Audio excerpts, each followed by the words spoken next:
मोकळ आभाळ पंढरीची वाट चालू लागली पाऊल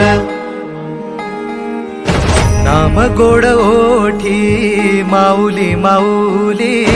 अंतरी भेटीची चाहुल मोकळ आभाळ पंढरीची वाट चालू लागली पाऊल नाम गोड ओठी माऊली माऊली अंतरी भेटीची चाहुल निघाली पाऊले दर्शनी ध्यास लागला पंढरी हो सयाउरात गाठली माऊली माऊली माऊली माऊली माऊली माऊली माऊली विठ्ठल माऊली